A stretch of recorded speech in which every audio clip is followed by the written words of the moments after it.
El 7 de diciembre de 1942, a media mañana, el puerto de Shortland era un hervidero de actividad. Los buques de guerra iban aumentando lentamente su velocidad mientras se dirigían hacia el mar abierto.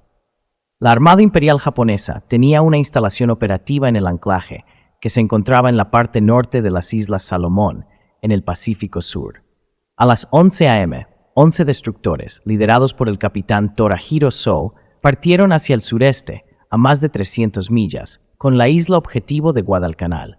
Desde que los marines estadounidenses llegaron a la isla a principios de agosto, las tropas japonesas y estadounidenses han estado comprometidas en una batalla por el control de la isla. El feroz conflicto estaba en pleno apogeo, afectando las cadenas de suministro, tanto por aire como por mar y tierra. Los japoneses estaban perdiendo gradualmente la guerra en todos los aspectos de la operación, tambaleándose tras una serie de desastrosos reveses navales en noviembre. La Armada Imperial había encontrado imposible utilizar métodos convencionales de transporte para llevar suministros a los hombres asediados en la isla. En su lugar, los líderes navales idearon un método creativo para transportar suministros utilizando destructores y tambores. Las misiones de suministro fueron apodadas la Tokyo Express por los marineros estadounidenses. Alimentos y suministros médicos fueron colocados en su mayoría dentro de pesados tambores de metal que anteriormente se utilizaban para contener aceite o gasolina. Los tambores fueron limpiados y esterilizados de antemano para mantener la flotabilidad, y se mantuvo un bolsillo de aire interior para el viaje hacia el sur. Los contenedores se posicionaron en las cubiertas de los destructores y se sujetaron en grupos de hasta 10. La capacidad de cada embarcación oscilaba entre 200 y 240 tambores. Durante la noche, 3 destructores, sin tambores, sirvieron como guardias de su convoy. Debido a la naturaleza de su misión, la unidad de So era conocida como la unidad de refuerzo. Para llegar a Guadalcanal bajo la cobertura de la oscuridad y posiblemente pasar desapercibidos, tuvo que confiar en la velocidad de sus destructores. Una vez en un lugar de lanzamiento planeado, en el extremo occidental de Guadalcanal, los grupos de tambores debían ser arrojados por la borda hacia la costa. Los tambores debían ser arrastrados hasta la playa por personal en la costa, utilizando cuerdas. Después de eso, la fuerza de So debería retirarse rápidamente de la región para regresar a Shortland. Gran parte del viaje hacia el sur pasaba a través del Slot, un estrecho cuerpo de agua. Guadalcanal estaba justo adelante en el pasaje, flanqueado por filas paralelas de islas. Los aviones estadounidenses volaban con frecuencia sobre la región en busca de objetivos, y espías aliados, conocidos como Coast Watchers, estaban estacionados en diferentes islas para monitorear los barcos japoneses. So esperaba poder moverse sigilosamente por la región. Una parte del slot estaba cubierta por un escudo aéreo formado por 8 hidroaviones y 12 cazas Mitsubishi A6M0 basados en tierra. Sin embargo, un vigilante costero atento vio el movimiento de los barcos y envió los detalles a la sede aliada. Los aviadores estadounidenses en Guadalcanal se apresuraron a poner sus aviones en el aire después de recibir la alerta. A las 4:25 p.m., los cazas japoneses se retiraron, dejando que los 8 hidroaviones proporcionaran cobertura aérea. 15 minutos después, 13 bombarderos en picada estadounidenses atacaron a la unidad de refuerzo. Un acorazado japonés fue dañado antes de que el ataque fuera repelido, con la muerte de varios atacantes a bordo. Una bomba que pasó cerca mató a 17 marineros. El destructor quedó a la deriva sin poder y con la sala de máquinas inundada. Con el Arashi y el Aikase como escoltas, fue sacado de la formación por el Naganami y regresó a Shortland. So continuó con sus 7 barcos restantes hacia Guadalcanal. En la pequeña isla de Tulagi, cerca de Guadalcanal, los marineros estadounidenses estaban planeando mientras los aviones se enredaban con la Tokyo Express sobre el slot. No había grandes buques de guerra cercanos para enfrentar a los barcos enemigos que se acercaban. Los botes PT eran el único armamento disponible. Los nuevos y más pequeños buques de guerra de la Marina de Estados Unidos eran los botes torpederos de patrulla, o botes PET. Con un peso de aproximadamente 50 toneladas y una longitud de solo 80 pies, el armamento principal de los botes PT eran sus torpedos y su rapidez. En octubre de 1942, el primer grupo de botes llegó a Guadalcanal. Su tarea era buscar barcos japoneses patrullando las vías acuáticas del Iron Bottom Sound, situado cerca de Guadalcanal.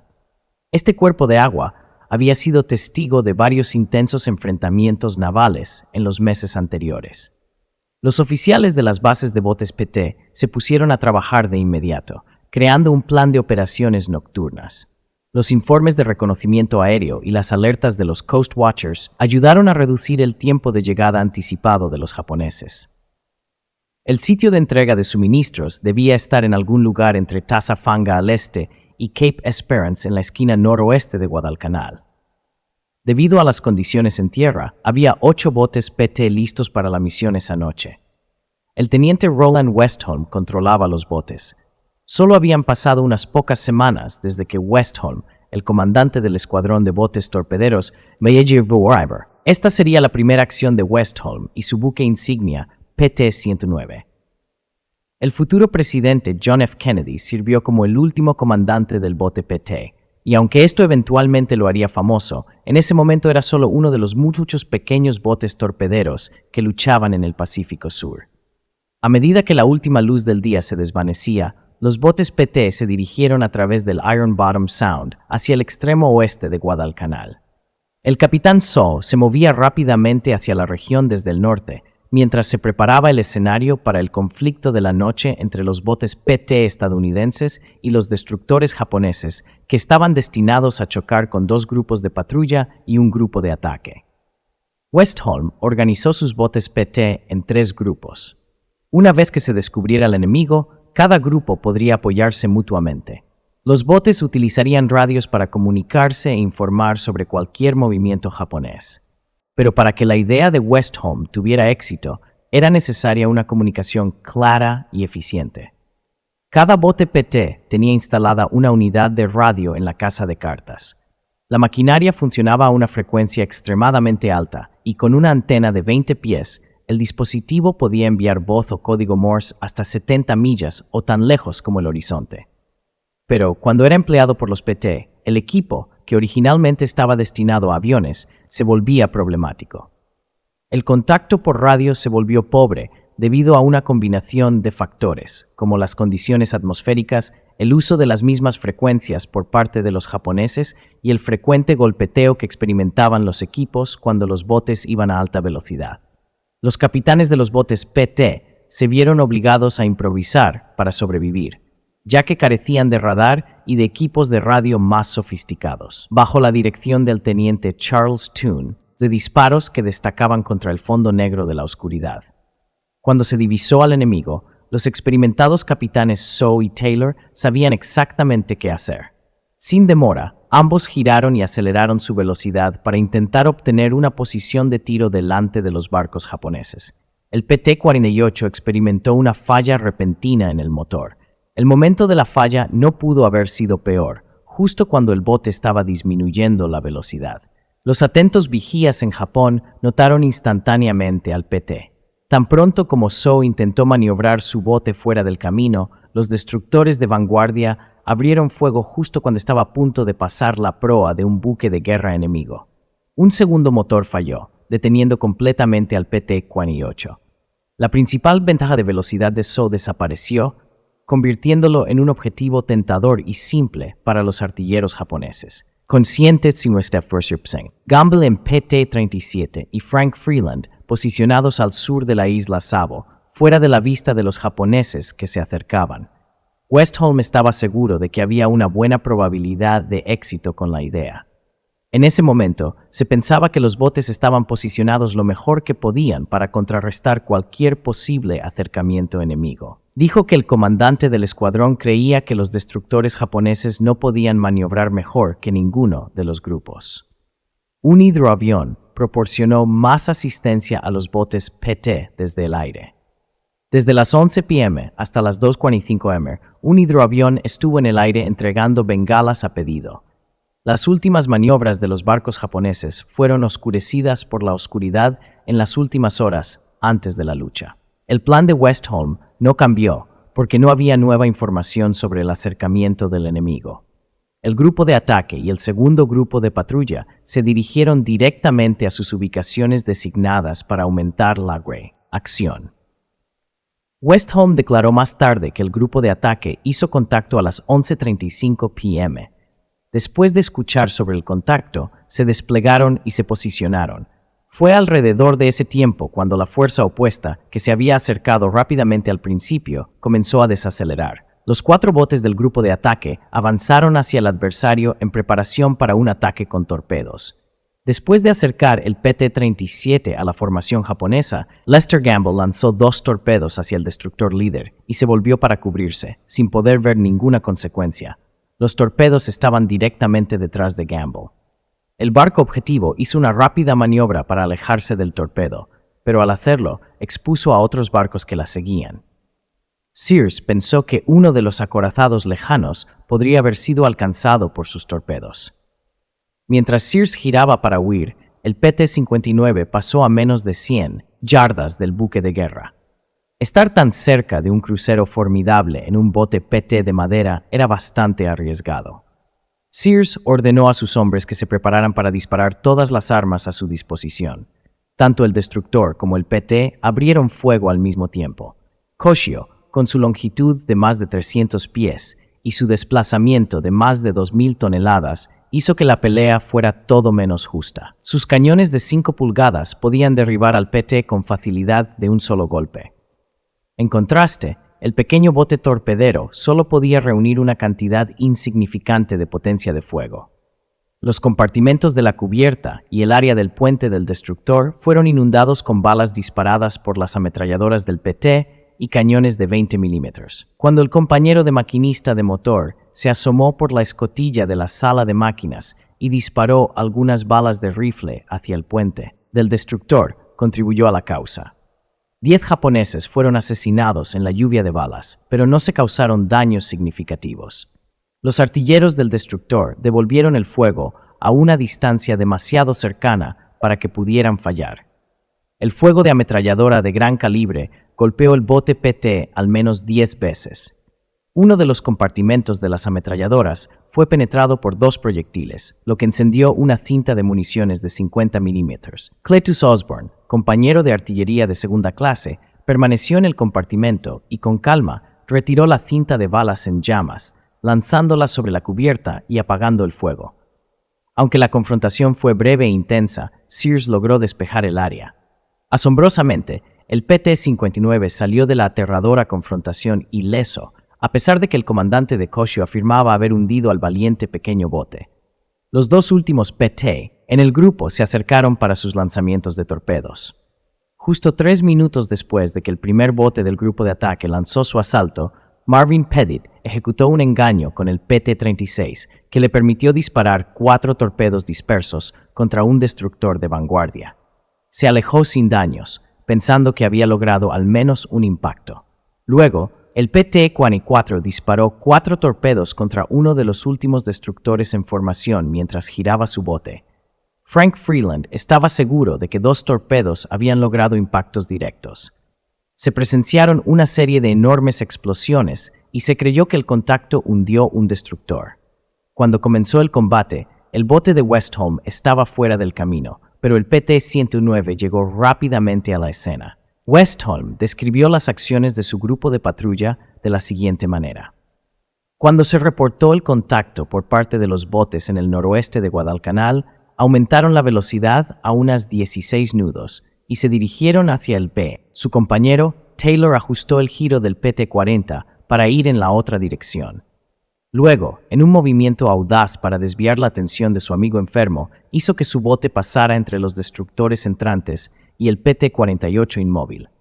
Taylor abrió los aceleradores para aumentar la velocidad y dio la orden de hacer humo con el PT-40, regresando al Iron Bottom Sound.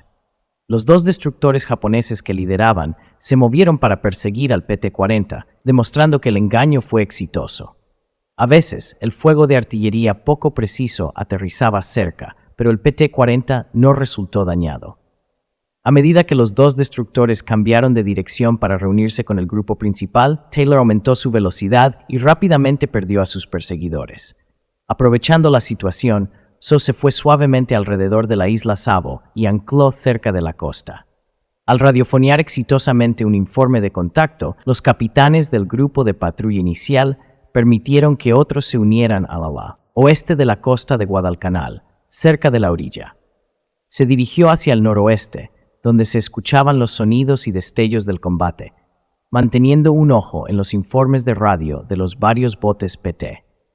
El capitán Sears trató de reorganizar sus destructores para la última carrera hacia la costa de Guadalcanal para dejar caer los tambores de suministros. Después de haberse enredado con botes torpederos durante más de 25 minutos, se vio obligado a abandonar la operación de suministro al ver el T-Oak patrullando en el aire y los dos botes PT del escuadrón de Westholme acercándose con órdenes de retirarse. Sears rápidamente giró sus fuerzas hacia el canal, mientras sus dos botes PT continuaban su aproximación a la acción reportada. Westholme no tenía forma de saber que la fuerza japonesa ya se estaba retirando. Declaró que, al no avistar barcos enemigos, los PT-109 y 43 continuaron hacia arriba por la costa y llegaron frente a Esperance alrededor de las 12:15 am. En este momento, el S reportó un grupo de barcos hostiles aproximadamente a 7 millas al noroeste de Esperance. Westholme emitió la directiva de aumentar el ritmo y perseguir con la intención de disparar un tiro al adversario que se escapaba. Mientras el bote se precipitaba hacia el enemigo que se retiraba, uno de los 3 compañeros de maquinista del PT-109, posicionado en la pequeña sala de máquinas cerca de la popa, todo el equipo necesario para mantener el bote en funcionamiento estaba empaquetado en ese pequeño espacio. El marinero estaba ocupado cambiando engranajes para asegurar que cada uno de los 3 motores estuviera produciendo potencia constante en respuesta a la orden de Westholme de aumentar la velocidad. No obstante, la velocidad aumentada no ayudó. Westholme dijo que aproximadamente a las 12:25 am, el S reportó que los barcos enemigos estaban aproximadamente a 15 millas al noroeste de Esperance y se alejaban a gran velocidad. Después de determinar que el enemigo que huía era inaccesible, los 2 botes PT regresaron a su ruta de patrulla regular. El PT-37 se alejaba hacia el sureste al mismo tiempo que Westholme abandonaba la persecución, cuando los vigías notaron una luz en la tierra, a unas 5 millas al sureste de Cape Esperance. Lester Gamble pidió la luz del cielo. Según Westholme, la bengala mostró un gran barco en la playa y el PT-37 disparó sus 2 torpedos restantes contra él. El barco fue alcanzado, pero era muy probable que fuera uno que había encallado anteriormente, dado que 4 transportes japoneses habían encallado en la región muchas semanas antes en un intento de proporcionar refuerzos durante la batalla naval de Guadalcanal. La evaluación del comandante de escuadrón era probablemente precisa. Además, los miembros de la tripulación del PT-109 y el PT-43 notaron algo en la tierra después de regresar a la línea de patrulla de Cape Esperance, una milla al sureste de Esperance. En la playa, se notó una luz alrededor de la 1:15 de la mañana. Se pidió otra bengala. Su circunspecto Westholme recordó que, como los marineros estadounidenses no tenían forma de saber si realmente se había realizado un lanzamiento de suministros en medio del combate nocturno, valía la pena investigarlo más a fondo. Respecto a la bengala, él declaró que no reveló nada, excepto algunas tiendas o chozas de hierba. Westholme tomó la decisión de dejarlo a un avión para una investigación posterior. No se notó ninguna actividad, pero el avión ametralló cuando la fuerza japonesa se retiró hacia el norte. Iron Bottom Sound se volvió silencioso nuevamente.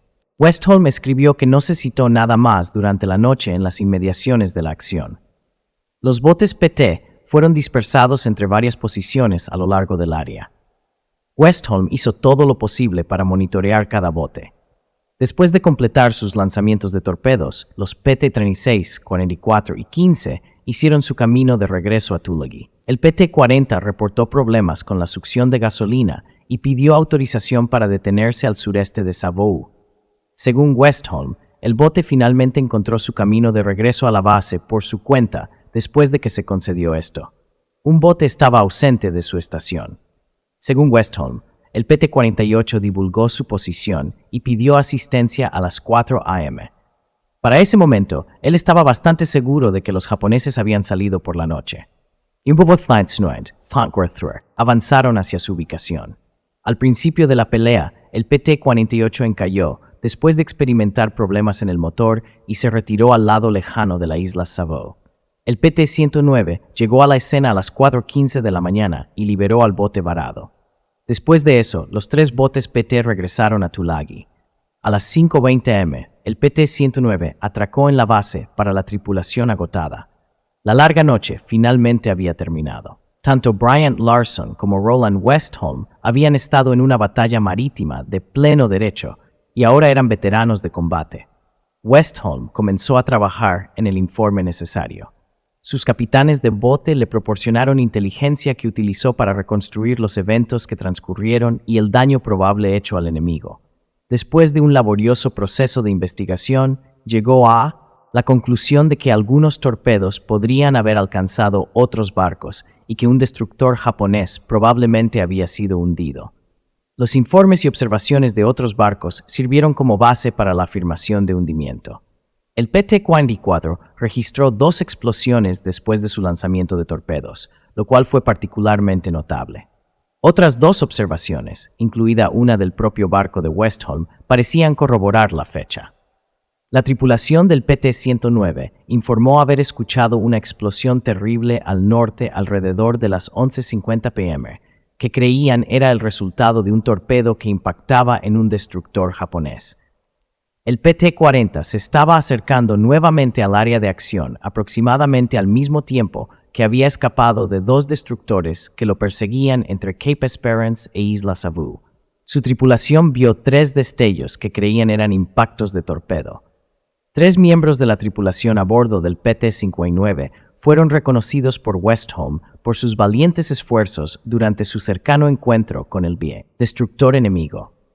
Pidió grandes elogios para Cletus Osborne, cuyas acciones con una cinta de municiones en llamas fueron nada menos que heroicas. Más tarde, Osborne recibió la Estrella de Plata. Además, Westholm enfatizó las acciones de otros 2 marineros que habían estado disparando durante la pelea durante varios minutos. Mantuvieron una alta tasa de fuego sobre un destructor a corta distancia. Escribió que los 2 debían ser elogiados por su habilidad y valentía. Según Westholm, ninguno de los 12 torpedos disparados por los PT impactó en ningún barco japonés, a pesar de lo que los capitanes individuales de los botes informaron y lo que Westholm concluyó en su informe oficial. Los múltiples informes de las tripulaciones de los botes torpederos sobre explosiones podrían explicarse por varios factores.